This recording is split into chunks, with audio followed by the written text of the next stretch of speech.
Hello. So today I'm just going to do a quick one where I'm going to show how I upload to a piece of artwork to one of my merch stores.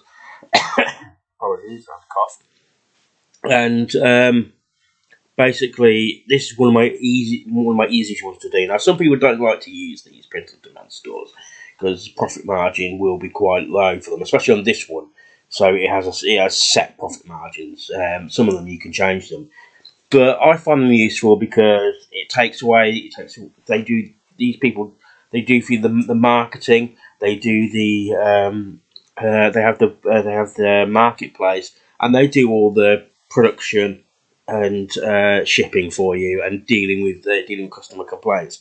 So for me, I find that it's worth it because it's not costing me anything to do this. I'm not having to buy any supplies or anything. So for me, it works. If you don't like to do that, then obviously you maybe invest yourself in your own printer, a good printer, good paper stock if you're just doing prints, or learn how to do printing t-shirts. Absolutely do that. But this is something that I first do for myself because as people probably know, I'm not very good at marketing myself. So anyway, here I have Teepublic. I'm logged in. So first I'll do is I'll upload art. And like I said, I picked this one because it's easy to, it's very user friendly. Some of the other ones I used to use, like Zazzle, has become incredibly confusing about how to upload stuff. This one's very easy. Redbubble's quite easy as well, but there's a lot of stuff to put stuff on, and you have to do a lot of tweaking or just not put things on.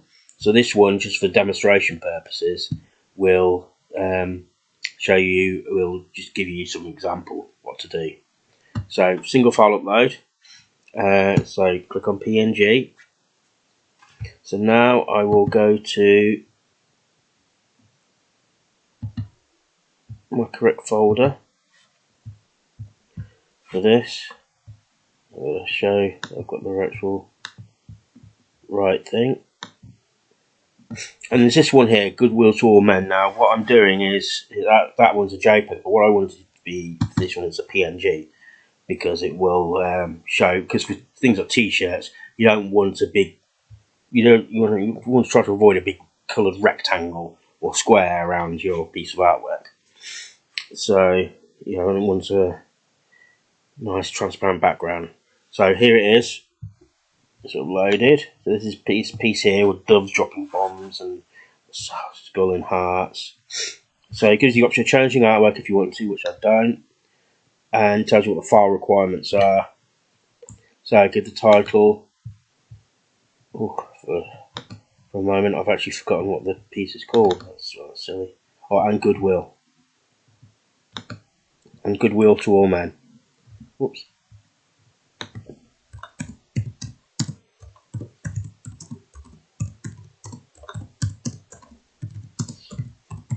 And you go description. So you can always change this later. The description is handy for if people want, for search terms. If people want to search for stuff and they just want to see what it's about. So I always put something in there. So digital anti-war collage with doves and bombs.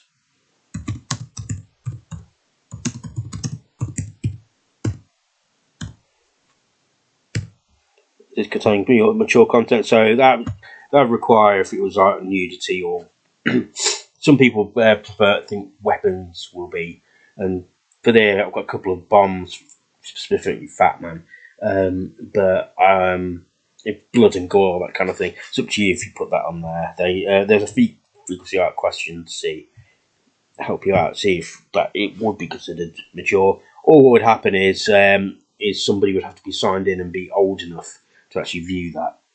So your main tag, so this is the one that you think people want people to search for the most. So anti-war. That's that done. Now you've got to do a bunch of supporting tabs. So piece and it will sometimes add these for you, which will help you out. So I want it to be collage. So when you type it in, then press comma afterwards.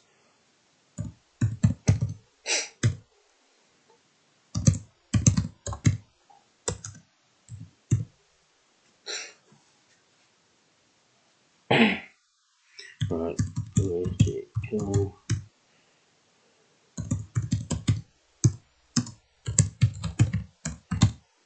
So just think of the things, you can even search for these things, what people might search for. So try use good descriptive tags. Nothing that's too. This is the real trick, really. Having good descriptive tags that are not too overused, not too saturated. This is the real dilemma with search engine stuff. Right. So you select your default colour. So do the first one. Now you could do a blank white t-shirt. And most the studies shown that most t-shirts bought are either white or black. Now this isn't certainly the only colour t-shirt. This is just the default colour. So I don't want just a plain white one. So what I'll do is heather, which is kind of like a very light grey. So that shows out the image. And then there's some others. So then you have to adjust yourself. There's little adjustments on this one. This is why I'm showing this. So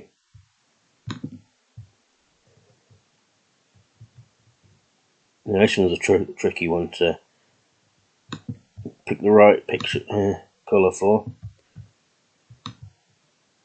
I'll adjust that down a bit so it's not right up at the collar.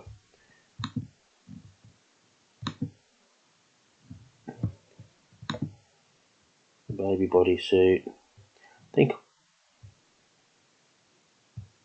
that was a coastal blue. Right, so that's those product colours done, and as you can see, it's populated it for a lot of these images, these products. So tapestry, sometimes it will not put it on there if it's not big enough, but you can adjust each individual one, and you can change the background if you want, colour if you want, but I'm not going to on this one. So pins, which is a little round buttons. So let's see, adjust where that is a bit. It's a bit more in the middle. Magnets. So all these cool products. Usually, for something like a t-shirt, your profit margin on this will be $4, and that's not very much. Or if somebody buys it with a voucher or they've got a sale on, that'll drop down to $2. It's not very much. I know, but if you sell enough of them, it won't matter. And if you end up being lucky enough to sell a lot of products, then if you do it yourself, then a lot of your time is then set up with sorting out fulfilling orders as opposed to actually making artwork. So for me, these kind of things, they do that is being handled for me. So sometimes if you have a licensing agreement, sometimes with other companies, they will have similar profit margins for you anyway. So at some point I'll go through Redbubble with you, because you can adjust the profit margin. This is a good easy one, and they're both owned by the same company. Actually, Redbubble owns Teepublic now. So I've clicked. I read and agreed to the terms and conditions, and you can save it for later if you want to work on it some more. Or in this case, I'm going to publish. So I click on publish, and here we go. And now you have your products all ready nicely for people to buy. Well, for the first week or so, it turns out it comes out cheaper. If I've uploaded this and I instantly sell one, I will get the $2 profit, and then after that, it goes up to $4. It's one of those weird little eccentricities they have. And it's up to you if you want to do. This is one of the lesser ones, but that they can. The good thing about Teepublic is they consistently. I seem to get fairly consistent sales on them, not very much, but I get some sales, and they always pay out no matter how little you get. So that all helps a lot as well. So I have, as you can see from my link tree, a lot of merch stores. So. the more you have, the more it's casting a wider net. So it doesn't matter to me if one's a bit lower than the other, or one's I can adjust more. This is it's supposed to be becoming fairly well known, so that's also one of the trade-offs as well. So anyway, so I hope you like this. I hope this is informative to you and it has helped you at all. It's not so much a collage art process, but it's related because it's how I promote and sell my work, because I never sell originals. So see if you let me know if you like this. Please do comment. I'd like to hear from it. It helps me with the evil algorithm. And check out my in my description has my link tree, which has my merchants and my socials, as I've said. And I like, share, and subscribe. And I shall hear from you soon. Thank you.